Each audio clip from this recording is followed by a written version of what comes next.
Hello everyone, नमस्कार and welcome back to your own channel maths with motivation. तो आज हम जो करने जा रहे हैं, topic is mention before you, this is dictionary rank problem. Will see how we can find the rank of a word if all the letters are arranged according to dictionary rule. सबसे पहले आपको ये समझना जरूरी है कि dictionary rule होता क्या है। सी डिक्शनरी में जो वर्ड्स फॉर्म होते हैं वो अल्फाबेटिक ऑर्डर के अकॉर्डिंग होते हैं। सपोज आपके पास मैंने कोई 5 लेटर्स दिए हैं, this is A, then L, P, E and O. ये मैंने आपको 5 लेटर्स दिए हैं। तो जब पी ई ओ अगर डिक्शनरी में इसको हम अरेंज करते हैं अकॉर्डिंग टू डिक्शनरी रूल, तो जो वर्ड्स फॉर्म होते हैं वो अल्फाबेटिक ऑर्डर के जो रूल है उसको फॉलो करता है। सबसे पहले अगर मैं इसे अल्फाबेटिक ऑर्डर में लिखती हूं, then it will be A, E, L, O and P. तो ये आपका ऑर्डर बनेगा। अब डिक्शनरी में सपोज मुझे ये 5 लेटर्स ही दिए हैं, तो जो वर्ड्स फॉर्म होंगे सबसे पहले ए से बनने वाले जितने पॉसिबल वर्ड्स है वो सब आएंगे, उसके बाद ई से बनने वाले, then L, then O and then P. It means P से बनने वाले जो वर्ड्स हैं इन 5 लेटर्स के अकॉर्डिंग वो सबसे लास्ट में आएंगे, है ना। दूसरी चीज, जो आप ए से बना रहे हैं, ई से बना रहे हैं, इनमें भी वो अल्फाबेटिक ऑर्डर फॉलो होगा। लाइक ए के बाद डिक्शनरी कौन सा लेटर देखेगी? ई। तो ए के बाद ई से बनने वाले सारे पहले आपके पास वर्ड्स आएंगे, फिर इसी तरह ए के बाद एल से बनने वाले आएंगे, फिर ए के बाद ओ से बनने वाले, ए के बाद पी से बनने वाले। ठीक है, तो हर लेटर के बाद डिक्शनरी जो है वो अल्फाबेटिक ऑर्डर को फॉलो करता है। जैसे सबसे पहले आपको जब डिक्शनरी ओपन करेंगे ए से बनने वाले वर्ड्स दिखेंगे, लेकिन उनमें भी वो वर्ड्स दिखेंगे जो ए और ई से मिलकर बन रहे हैं। तो जब ए और ई से मिलकर बनने वाले सारे वर्ड्स कंप्लीट हो जाएंगे, फिर ए और एल से बनने वाले वर्ड्स आपको मिलेंगे, फिर ए ओ से, फिर ए पी से। जब ये ऑर्डर कंप्लीट होगा उसके बाद डिक्शनरी में ई से बनने वाले वर्ड स्टार्ट होंगे।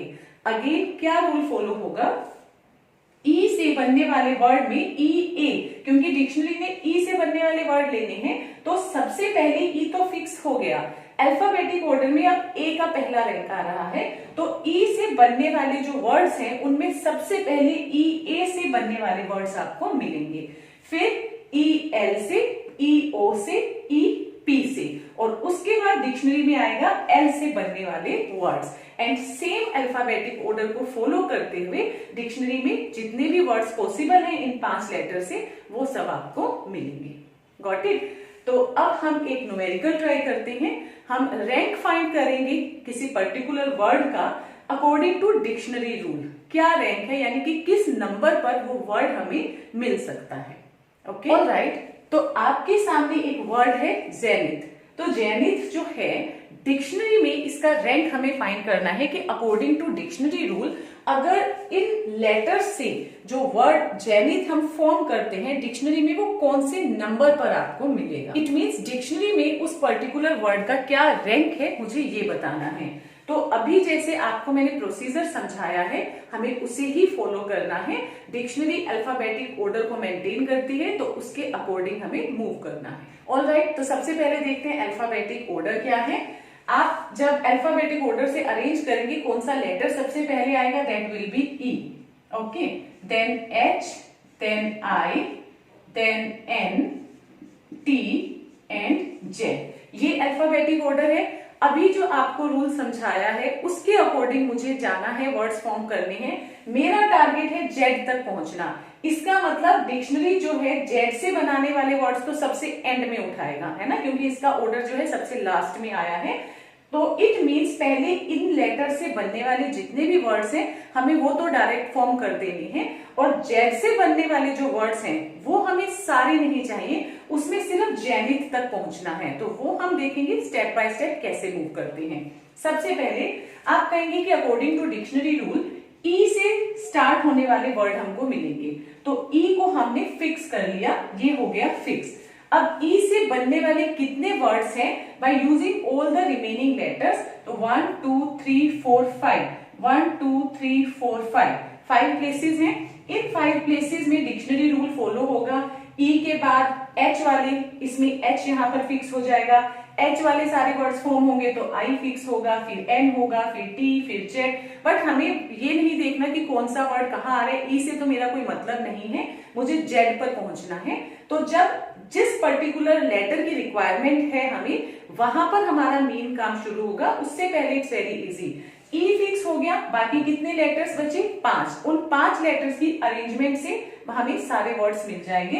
इसका मतलब वो 5 फैक्टोरियल जो है P factorial. If there are n distinct objects तो आंसर होता है परमुटेशन n फैक्टोरियल। यहाँ पर 5 डिफरेंट लेटर्स हैं तो इनकी अरेंजमेंट कितने ढंग से होगी? 5 factorial. So it will B 120 words होंगे जो E से बनने वाले हैं। ठीक है, फिर आप आएंगे कि इन सब के बाद डिक्शनरी में कहां से शुरू होंगे जो वर्ड्स, कहां से स्टार्ट हो रहे हैं? H से। तो इस बार H फिक्स हो जाएगा। H फिक्स हो गया। 1 2 3 4 5। Again I am having 5 letters, तो ऑप्शंस के according it will B 5 factorial. तो 120 वर्ड्स होंगे जो H से स्टार्ट है। सिमिलरली I, N और T। ठीक है, तो इनसे स्टार्ट होने वाले भी जो वर्ड्स हैं वो 5 फैक्टोरियल ही होंगे, है ना, क्योंकि हमने एक एक प्लेस फिक्स कर दिया है। ओके, दिस इज 5 फैक्टोरियल जो है वर्ड्स बनेंगे। So it will B 120 120 and 120। Got it? इसका मतलब टोटल इतने वर्ड्स बन चुके होंगे कि जब हम पहुंचेंगे जेड से बनने वाले वर्ड्स पर, राइट? तो टोटल कितने वर्ड्स हुए? 1 2 3 4 5 टाइम 120। इसका मतलब 600 वर्ड्स तो हमें ऑलरेडी मिल चुके हैं जो जेड से पहले फॉर्म हो चुके हैं। Got it? अब जेड से फॉर्म होने वाले कितने वर्ड्स हैं? वो भी 120 हैं, लेकिन मुझे वहां सारे पर काम नहीं करना।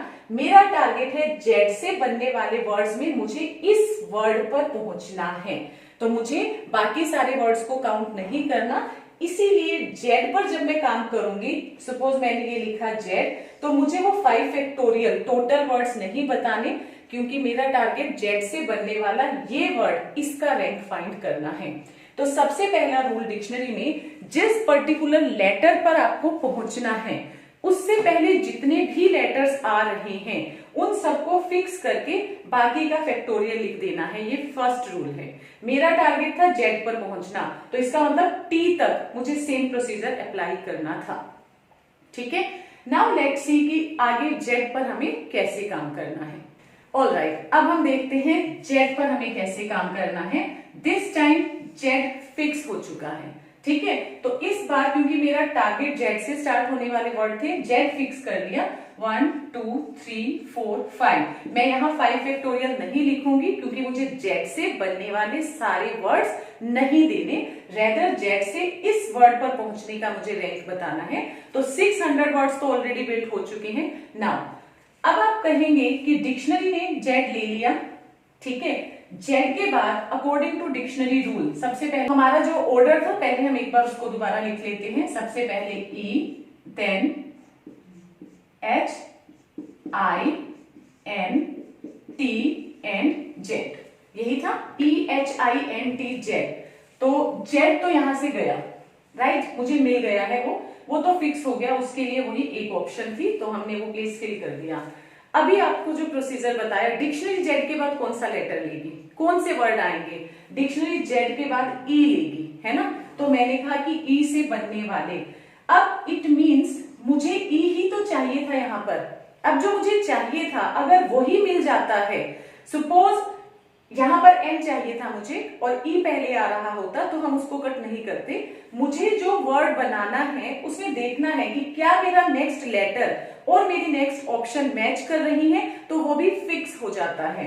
जैसे जेड के बाद डिक्शनरी ई सिलेक्ट करेगी और हमें भी जेड के बाद क्या चाहिए था? ई चाहिए था। इट मीन्स ये ई भी आपने फिक्स कर देना है। तो दूसरा रूल ये याद रखिएगा, अगर हमें जो पर्टिकुलर लेटर चाहिए वही हमारी ऑप्शन है और वही रिक्वायरमेंट है तो उनका प्लेस भी फिक्स हो जाएगा। इसका मतलब जेड और ई इन दोनों का प्लेस फिक्स हो चुका है। ठीक है, अब ई के बाद डिक्शनरी कौन से वर्ड पर जाएगी, सॉरी कौन से लेटर पर जाएगी, दैट विल बी एच और रिक्वायरमेंट क्या है एन। अब मैच नहीं हुआ तो हम अब इसको कट नहीं करेंगे, अब हम कहेंगे कि डिक्शनरी जो है वो एच पर जाएगी। Got it. अब जो आगे का प्रोसीजर है वो हमें वैसे ही करना है जैसे अभी हमने ऊपर वाला प्रोसीजर किया था, कि जो हमारी रिक्वायरमेंट नहीं है तो वहां पर फैक्टोरियल से आपको आंसर देना है, वो ऑप्शन फिल करनी है। जैसे हमारी रिक्वायरमेंट एच नहीं थी तो इसका मतलब बाकी प्लेसेस पर आपने फैक्टोरियल से आंसर दे देना। मेरी रिक्वायरमेंट एच नहीं है तो जो बचे हुए प्लेसेस हैं बस उनका फैक्टोरियल लिख दीजिए। इसका मतलब 3 फैक्टोरियल, इट मीन्स 6 वर्ड्स ऐसे मिलेंगे जो ZEH से बनने वाले हैं। ठीक है, तो ये इसमें 6 और प्लस हो जाएंगे, राइट। अब Z और E तो फिक्स हो चुकी हैं, जो फिक्स हो चुकी हैं उनका रोल वहां से खत्म, वो एज इट इज आते जाएंगे। डिक्शनरी H के बाद क्या पिक करेगी, कौन से वर्ड बनेंगे, I से, तो आप कहेंगे कि I हमने लिख दिया, लेकिन हमारी रिक्वायरमेंट तो क्या थी N। इसका मतलब अभी भी मैच नहीं हुआ, तो कितने प्लेसेस बचे 3, तो आंसर अगेन इट इज 6, यानी कि 6 और वर्ड्स बन गए हैं। ठीक है, अगेन फिक्स है सिर्फ अभी तक Z और E। तो उसके बाद डिक्शनरी कौन सा लेटर लेगी, कौन सा लेटर आएगा N, तो मैंने कहा N और मेरी रिक्वायरमेंट भी क्या है N। अब रिक्वायरमेंट और ऑप्शन मैच हो गई हैं, तो ये और ये यहां से आप कट कर दीजिए। ठीक है, सॉरी यहां से मत करिए, ये तो आप वर्ड फॉर्म कर रहे हैं, तो ये N, ये भी अब फिक्स हो गया है।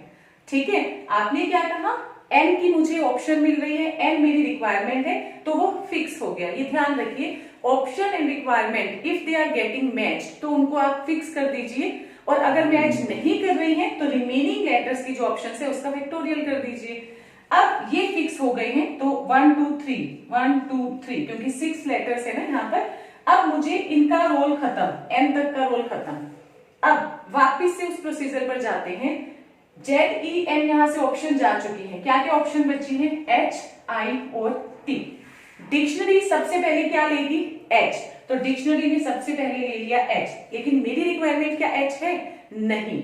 इट मीन्स मेरा आंसर आ जाएगा 2 फैक्टोरियल, यानी कि 2 और वर्ड्स आ चुके हैं जेनिथ से पहले।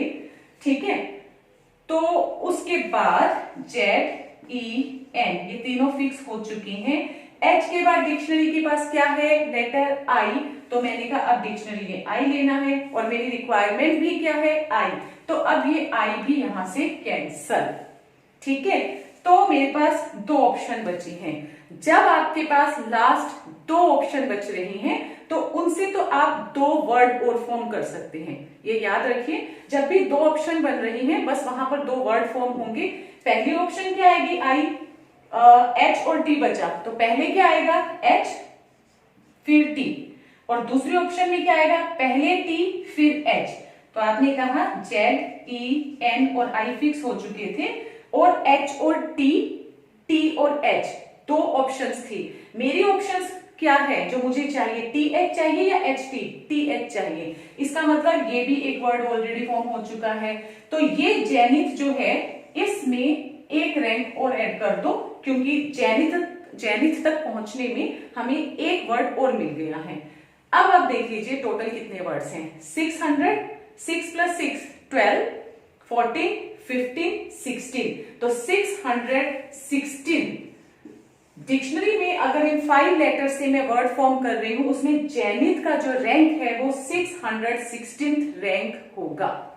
Got it. Again I am going to tell you कौन से 2 रूल हैं। रूल नंबर 1, आपको जो भी वर्ड फॉर्म करना है, आपकी रिक्वायरमेंट फर्स्ट लेटर क्या है आपको वो देखना है। जैसे यहां मेरी फर्स्ट लेटर की रिक्वायरमेंट Z थी, उस रिक्वायरमेंट तक पहुंचने से पहले जितने भी आपको ऑप्शंस मिल रही हैं उन सबका फैक्टोरियल 1 2 3 4 5। तो पहली बार आपने कहा Z पर पहुंचने से पहले E 5 factorial, H 5 factorial, I 5 factorial, N 5 factorial, T 5 factorial, जिनसे हमें मिला था 600। Z से फॉर्म होने वाले, अब उसके लिए डिक्शनरी जो है फिक्स कर देगी कि Z सबसे पहला टारगेट मुझे मिल गया, उसको फिक्स किया। सेकेंड रूल मैंने आपको बताया था, जो ऑप्शन है और जो रिक्वायरमेंट है अगर वो मैच हो जाएंगी उन्हें कट कर दीजिए, और अगर मैच नहीं होती हैं तो आपको रिमेनिंग का दोबारा से फैक्टोरियल लिखना होता है। Got it. And last one, जब भी दो ऑप्शन बचती हैं वो दोनों ऑप्शन लिख कर ही देखिए कि H और T ये दो लेटर बचे थे, तो डिक्शनरी पहले H लेगी फिर T और उसके बाद T लेगी फिर H, और मेरी रिक्वायरमेंट ये वर्ड था तो मुझे यहां तक का रैंक काउंट करना था। Got it. ऑलराइट, तो एक क्वेश्चन इसका नेक्स्ट क्लास में और देख लेंगे ताकि आपका डाउट क्लियर हो जाए। Still if you are having any doubt regarding this rank problem, please write in the comment box. अगर आपको किसी स्टेप में दिक्कत आ रही है आप वो बताइए ताकि मैं उस पर आप लोगों की डाउट क्लियर कर सकूं। Alright, so in next lecture will meet you with one more dictionary rank problem. Till then have a nice time, stay blessed and stay happy.